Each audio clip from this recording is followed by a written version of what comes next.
Good morning students, आप सभी का श्री श्याम विज्ञान एकेडमी की ऑनलाइन क्लासेस में स्वागत है, अभिनंदन है। इससे पहले नेक्स्ट वीडियो में हमने पढ़ा था न्यूरो एंडोक्राइनोलॉजी, उसके बाद में अंतःस्रावी ग्रंथि, बहिस्रावी ग्रंथि और मिश्रित ग्रंथि के बारे में पढ़ा। उसके बाद में हमने अध्ययन किया हार्मोनों के बारे में और उसके बाद में हमने अध्ययन किया हार्मोनों की विशेषताओं के बारे में। अब अपन पढ़ रहे हैं मनुष्य में पाई जाने वाली अंतःस्रावी ग्रंथियां, और अंतःस्रावी ग्रंथियों में मैंने यहाँ पर जो सबसे पहले हेडिंग डाल रखी है हाइपोथैलेमस। तो आपको ध्यान आ रहा होगा कि जब मैंने मस्तिष्क पढ़ाया था तो वहां पर भी किसका नाम आया था, हाइपोथैलेमस। जब आपने मस्तिष्क के विभिन्न भागों का फ्लो चार्ट बनाया था उस समय यहाँ पर आपने लिखा होगा हाइपोथैलेमस, यानी कि अगर मस्तिष्क पश्चे के 3 भाग लिखे थे, थैलेमस, एपिथैलेमस और हाइपोथैलेमस। तो देखो हाइपोथैलेमस के बारे में अपन पढ़ रहे हैं। हाइपोथैलेमस क्या है? हाइपोथैलेमस है ये अग्र मस्तिष्क का भाग। इसका भाग है, अग्र मस्तिष्क का भाग है। मस्तिष्क को 3 भागों में बांटा, अग्र मस्तिष्क, मध्य मस्तिष्क और पश्च मस्तिष्क। तो हाइपोथैलेमस किसका भाग है? अग्र मस्तिष्क का भाग है, जो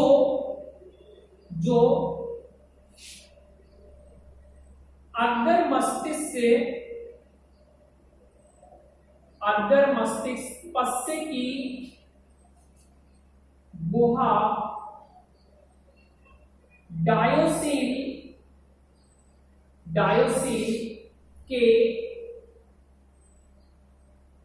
डायोसिल ईकस का क्या करता है? निर्माण करता है। ठीक है, ये हाइपोथैलेमस है, ये अग्र मस्तिष्क का भाग है जो अग्र मस्तिष्क पश्च की जो गुहा, और अग्र मस्तिष्क पश्च की गुहा कौन सी? डायोसिल, इसकी फरस का क्या करता है? निर्माण करता है। इस हाइपोथैलेमस में दूषक द्रव्य के बने अनेक क्षेत्र पाए जाते हैं। देखो इंपॉर्टेंट चीज है, हाइपोथैलेमस में दूषक द्रव्य के बने अनेक क्षेत्र क्या होते हैं? पाए जाते हैं, जिन्हें क्या कहेंगे? हाइपोथैलेमस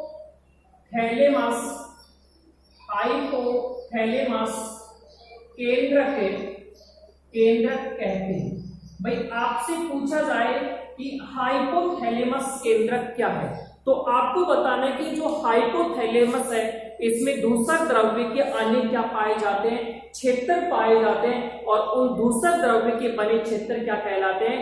हाइपोथैलेमस केंद्रक कहलाते हैं। अब ये जो क्षेत्र होते हैं दूषक द्रव्य के बने क्षेत्र, अब ये जो दूषक द्रव्य के बने जो क्षेत्र होते हैं, मैं पूरा लिख देता हूं। दूषक द्रव्य के बने क्षेत्र से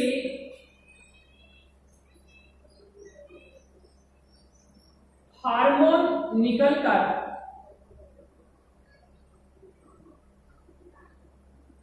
दूषक द्रव्य के बने क्षेत्र से क्या होंगे? ये जो दूषक द्रव्य के बने क्षेत्र हार्मोन का संश्लेषण करते हैं। अपन ऐसे लिखे, हार्मोन का क्या करते हैं? संश्लेषण करते हैं। ठीक है, ये दूषक द्रव्य के जो बने जो क्षेत्र होते हैं ये किसका संश्लेषण करते हैं? ये संश्लेषण करते हैं किसका? ध्यान रखना, हार्मोन का। अगला अगर पॉइंट देखें, इस ग्रंथि से हार्मोन निकलकर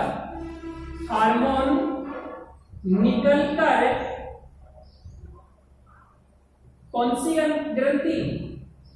इस ग्रंथि से हार्मोन निकलकर पीयूष ग्रंथि से हार्मोन निकलने के लिए या निकालने के लिए क्या करते हैं, प्रेरित करते हैं। ध्यान रखना ये कि हाइपोथैलेमस है, इस हाइपोथैलेमस में दूसर द्रव्य के बने क्षेत्र पाए जाते हैं जिसे हाइपोथैलेमस केंद्रक कहते हैं। ये दूसर द्रव्य के जो बने क्षेत्र होते हैं ये क्या करते हैं, हार्मोन का क्या करते हैं, संश्लेषण। अब ये दूसर द्रव्य के बने क्षेत्र से हार्मोन निकलेंगे, ठीक है। हाइपोथैलेमस से जो हार्मोन निकलेगा वो पीयूष ग्रंथि को जाकर क्या करेगा, उत्तेजित करेगा, और पीयूष ग्रंथि से हार्मोन को निकलने के लिए क्या करता है, प्रेरित करता है, ठीक है। क्या करेगा, प्रेरित करता है। अगला अगर पॉइंट देखिए, मैंने देखो यहां पर लिखा कि हाइपोथैलेमस ग्रंथि से जो हार्मोन निकलेगा वो पीयूष ग्रंथि से हार्मोन को निकलने के लिए प्रेरित करेगा, उसके उत्पादन को प्रेरित करेगा, उसको नियंत्रित करने का कार्य करता है। इसलिए हाइपोथैलेमस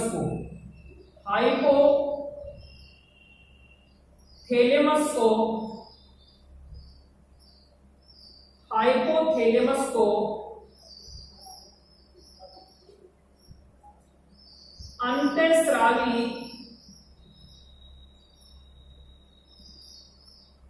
नियमन का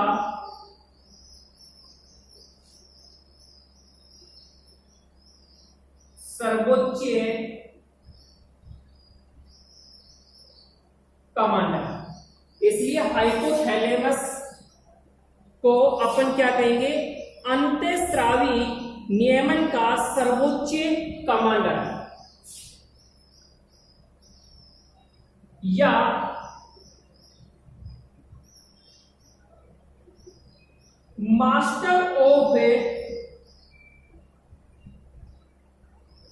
मास्टर ग्रंथि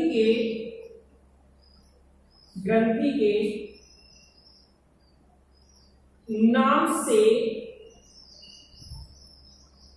जाना जाता है। क्या होता है, जाना जाता है। भाई आपसे पूछ लिया जाए कि जो हाइपोथैलेमस ग्रंथि है इसे अंतःस्रावी नियमन का सर्वोच्च कमांडर भी कहते हैं, हाइपोथैलेमस को मास्टर ऑफ मास्टर ग्रंथि भी कहते हैं। क्यों? इसका कारण यह है कि जो हाइपोथैलेमस जो ग्रंथि है ये क्या काम करती है, जो पीयूष ग्रंथि होती है उस पीयूष ग्रंथि पर नियंत्रण रखने का क्या करती है, कार्य। उस पीयूष ग्रंथि से हार्मोन के उत्पादन और उसके नियंत्रण का क्या करती है, कार्य। इसलिए अपन हाइपोथैलेमस को मास्टर ऑफ मास्टर ग्रंथि भी कहते हैं। क्यों? क्योंकि पीयूष ग्रंथि पर जो नियंत्रण रखने का कार्य करेगा वो कौन करेगा, हाइपोथैलेमस करता है। अगला अगर अपन पॉइंट देखें, ये हाइपोथैलेमस से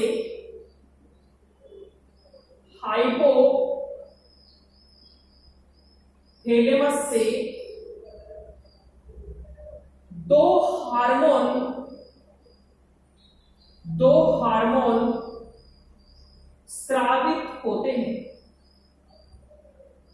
हाइपोथैलेमस से कितने हार्मोन स्रावित होते हैं, दो हार्मोन। दो हार्मोन कौन कौन से हैं, एक हो जाएगा मोचक हार्मोन और दूसरा हो जाएगा कौन सा, निरोधी हार्मोन। देखो जो मोचक हार्मोन है ये पीयूष ग्रंथि से हार्मोन को अधिक निकलने के लिए प्रेरित करता है, और ये जो निरोधी हार्मोन है ये पीयूष ग्रंथि से कम हार्मोन को निकलने के लिए क्या करता है, प्रेरित करता है। क्या करेगा, प्रेरित करता है। ठीक है, तो इसके बाद में अगर अपन देखें तो हाइपोथैलेमस है, हाइपोथैलेमस से दो हार्मोन स्रावित होते हैं। दो हार्मोन कौन से होंगे, एक मोचक हार्मोन है और दूसरा कौन सा हार्मोन है, निरोधी हार्मोन। तो बच्चों ध्यान रखना, जो मोचक हार्मोन है ये पीयूष ग्रंथि से हार्मोन के स्रावण को बढ़ाता है, और निरोधी का मतलब पीयूष ग्रंथि से जो हार्मोन निकलेगा उसको कम करने का ये क्या करता है, कार्य करता है। तो ये कितने हार्मोन हो गए, यहां पर मैंने जो आपको हार्मोन लिखा है 2। मोचक हार्मोन ये पीयूष ग्रंथि से स्रावित हार्मोन को बढ़ाएगा और ये क्या करेगा, घटाएगा। अगर आपसे एग्जाम में पूछ लिया जाए कि हाइपोथैलेमस से स्रावित हार्मोन, तो हाइपोथैलेमस से कुल 10 न्यूरो हार्मोन स्रावित होते हैं, ध्यान रखना। हाइपोथैलेमस से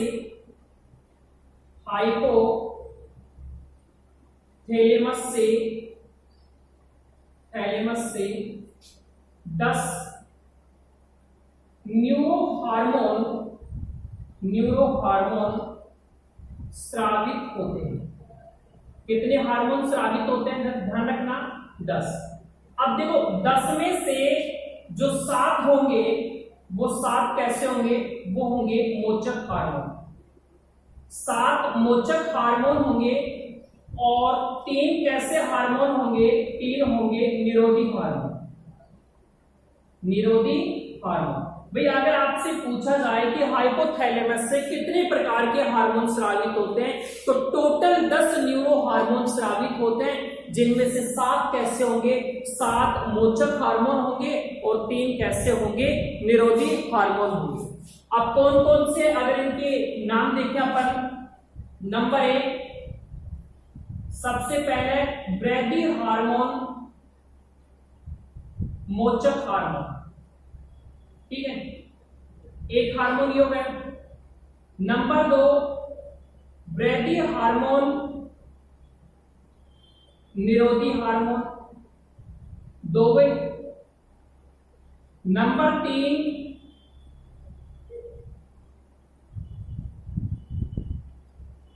मेलेनोसाइट प्रेरक हार्मोन, और इसके आगे क्या लगा देंगे, मोचक hormone. Number 4 melanocyte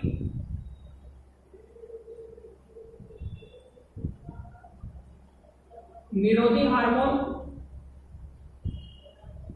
number 5 prolactin. Number 5 कौन सा होगा, इसे प्रोलैक्टिन या PRH, प्रोलैक्टिन। प्रोलैक्टिन मोचक हार्मोन, मोचक हार्मोन। नंबर 6 प्रोलैक्टिन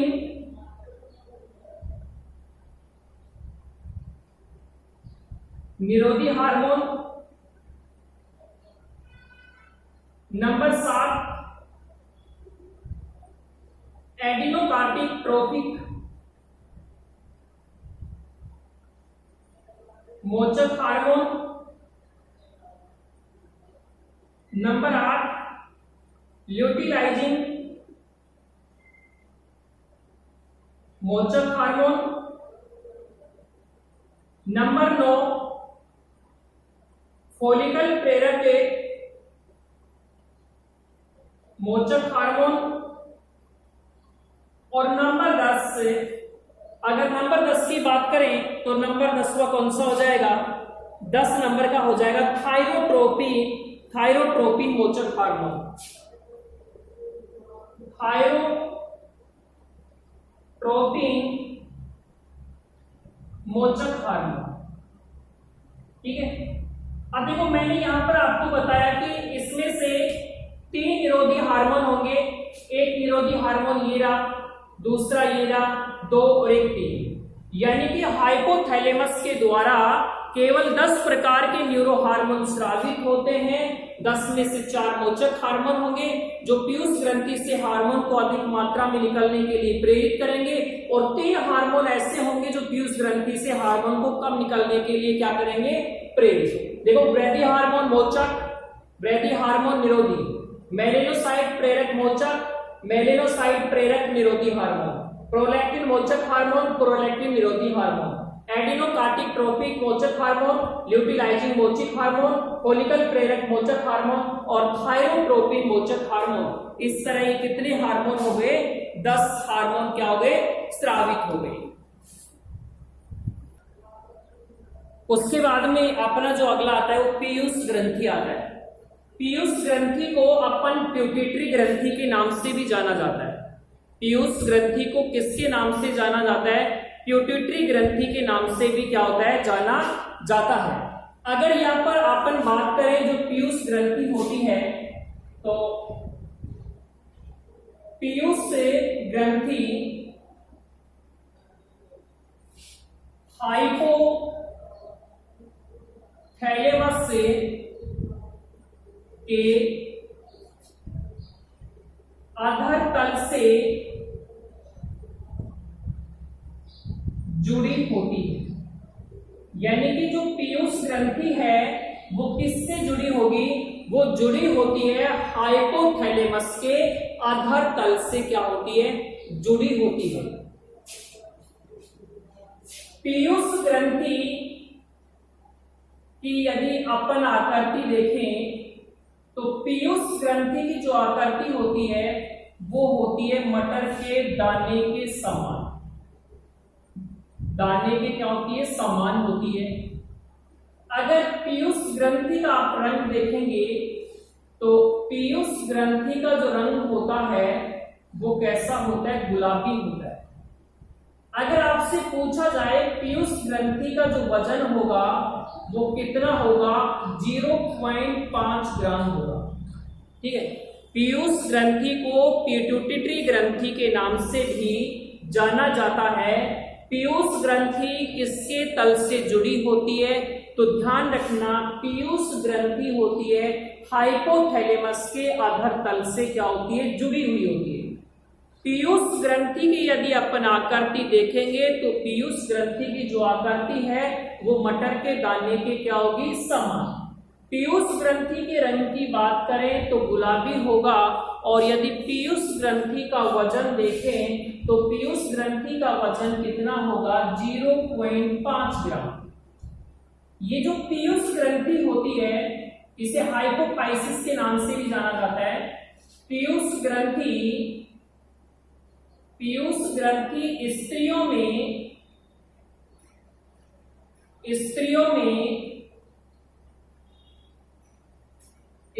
में पुरुषों की अपेक्षा कैसी होती है, बड़ी होती है। भैया अपन सीधा अगर डायरेक्ट कहें तो जो पीयूष ग्रंथि होती है ये स्त्रियों में तो क्या होती है, बड़ी होती है, और पुरुषों में क्या होती है, छोटी होती है। अगर अपन पीयूष ग्रंथि का उद्भव देखें तो पीयूष ग्रंथि का अगर उद्भव देखें तो पीयूष ग्रंथि का जो उद्भव है वो होता है भ्रूण की कौन से ड्रम से, भ्रूण की एक्टोड्रम से। पीयूष ग्रंथि का जो उद्भव होगा वो किससे होगा, वो होगा भ्रूण की एक्टोड्रम से होगा। अब देखो पीयूष ग्रंथि को अपन कहते हैं मास्टर ग्रंथि। कौन सी ग्रंथि कहते हैं, मास्टर ग्रंथि भी कहते हैं। और मास्टर ऑफ मास्टर ग्रंथि कहते हैं हाइपोथैलेमस को, क्योंकि हाइपो जो थैलेमस होता है वो पीयूष ग्रंथि पर कंट्रोलिंग का काम करता है, हार्मोन को उत्पादन उस पर नियंत्रण करने का कार्य करता है। और पीयूष ग्रंथि अन्य ग्रंथियों पर क्या रखती है, नियंत्रण करती है। इसे मास्टर ग्रंथि भी कहते हैं। पहला पॉइंट ये होगा। और जो पीयूष ग्रंथि होती है, पीयूष ग्रंथि को आर्केस्ट्रा का लीडर भी कहते हैं। Very important. तो इन दोनों में आप ध्यान रखना, मास्टर और मास्टर ग्लैंड पूछे तो हाइपोथैलेमस, और ओनली मास्टर ग्रंथि पूछे तो कौन सी हो जाएगी, पीयूष ग्रंथि। क्योंकि जो पीयूष ग्रंथि अन्य और ग्रंथि होती है उस पर नियंत्रण रखता है, पीयूष पर हाइपोथैलेमस पीयूष पर रखता है। और पीयूष ग्रंथि को अपन किसके नाम से जाना जाता है, जो पीयूष ग्रंथि होती है उस पीयूष ग्रंथि को आर्केस्ट्रा का लीडर के नाम से भी क्या होता है, जाना जाता है। हो गए यहां तक? चलो अपन आगे चलते हैं। जो पीयूष ग्रंथि होती है, इस पीयूष ग्रंथि को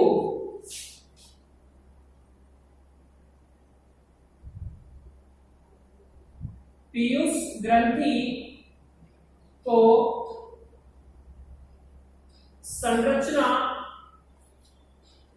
एवं कार्य के आधार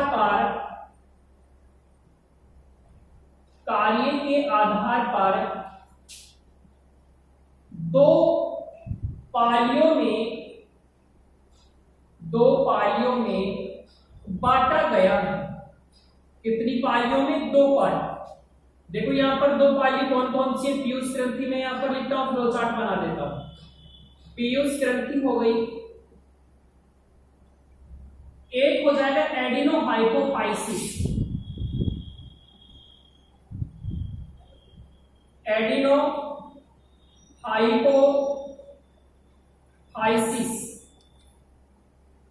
और इस एडिनोहाइपोफाइसिस को अपन कहते हैं अग्रपाली।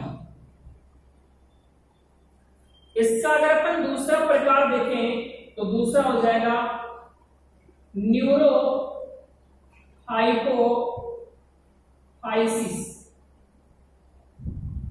और इसको अपन पश्य पाली भी कहते हैं।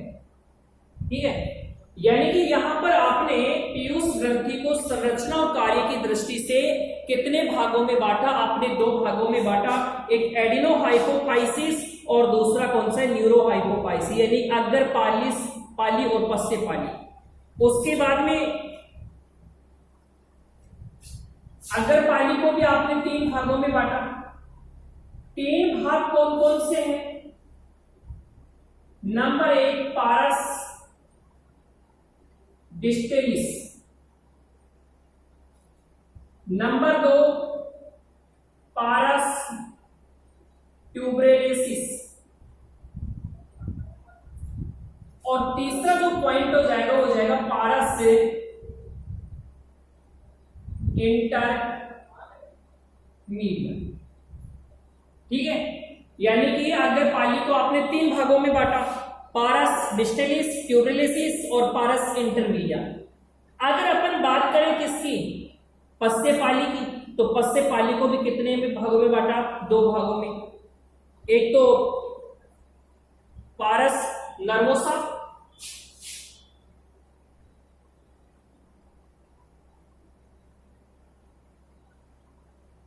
पारस नर्वोसा, दूसरा पॉइंट पीयूष ग्रंथि, और जो तीसरा अपना जो पॉइंट हो जाएगा वो कौन सा हो जाएगा? तीसरा जो पॉइंट है वो हो जाएगा मध्य इमिसेंस।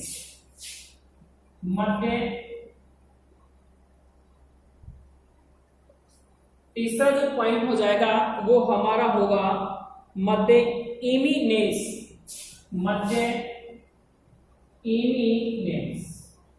ये आपका जो फ्लो चार्ट होगा वो बनकर यहां पर क्या हो गया? कंप्लीट। कि किसको कितने भागों में बांटा वो आपके सामने है। अब इसमें से जो सबसे पहले आता है वो आता है एडिनोहाइपोफाइसिस। कौन सा आता है? एडिनोहाइपोफाइसिस। अब अपन इसमें एडिनोहाइपोफाइसिस के बारे में पढ़ेंगे। तो देखो यहां पर जो एडिनोहाइपोफाइसिस है, ये एडिनोहाइपोफाइसिस है, ये पीयूष ग्रंथि का कितना प्रतिशत भाग बनाता है? एडिनोहाइपोफाइसिस पीयूष ग्रंथि का 75% भाग बनाता है। यहां पर मैं लिख देता हूं अग्र पाली। ठीक है, तो अग्र जो पाली होती है वो पीयूष ग्रंथि का कितना प्रतिशत भाग बनाती है? पीयूष ग्रंथि का लगभग कितना प्रतिशत भाग बनाएगी? पीयूष ग्रंथि का बनाएगी लगभग कितना प्रतिशत भाग? 75% भागे बनाती है। और ये जो अग्र पाली होती है ये ग्रंथिल एपिथेलियम कोशिकाओं से मिलकर क्या होती है? बनी होती है। और ये जो अग्रपाली होती है ये ग्रंथिल एपिथीलियम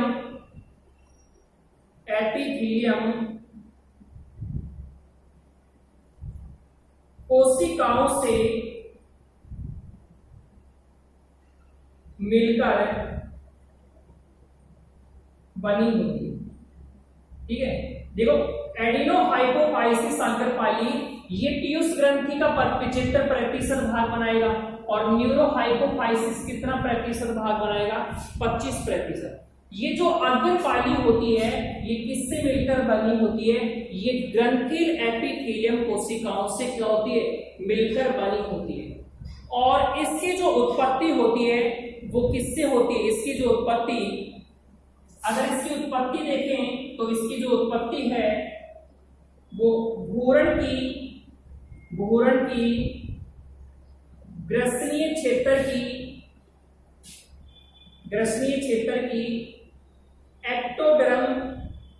एक्टोड्रम में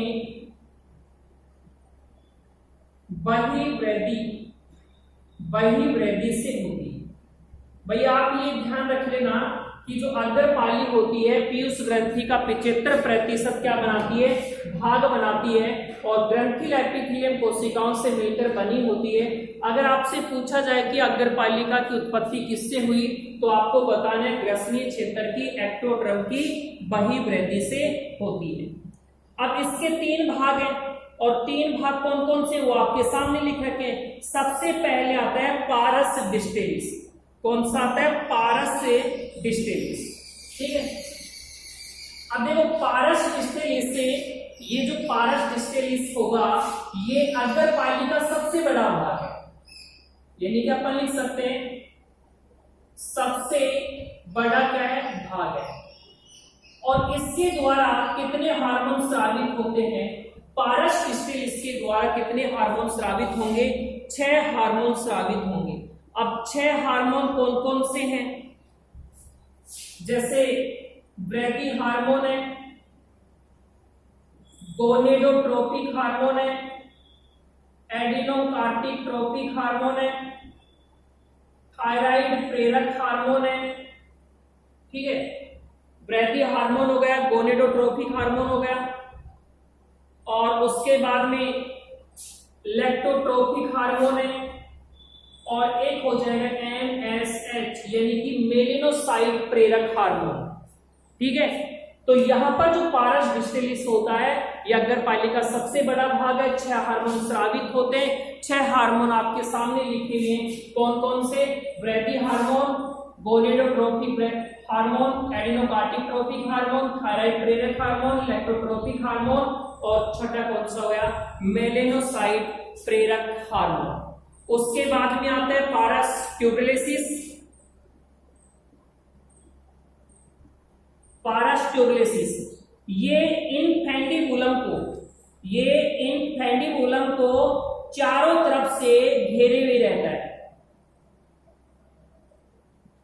पारस ट्यूबुलेसिस ये क्या काम करेगा? जो इनफेंडिबुलम है, इनफेंडिबुलम इसको चारों तरफ से कॉलर के रूप में क्या होता है? घेरे हुए रहता है और इसके द्वारा कोई भी यानी कि किसी भी प्रकार के जो हार्मोन होते हैं वो स्रावित नहीं होते हैं। उसके बाद में पारस इंटरमीडिया, ये पारस इंटरमीडिया इन दोनों पालियों के बीच में पाई जाती है और इसके द्वारा केवल कितना हार्मोन स्रावित होता है? एक हार्मोन का क्या होता है? स्रावित। अगर अपन बात करें ब्लू व्हेल और पक्षियों की बात करें तो उनमें पारस जो इंटरमीडिया होगी वो क्या होगी? अनुपस्थित होती है। कल अपन पढ़ेंगे पस्य पालिका।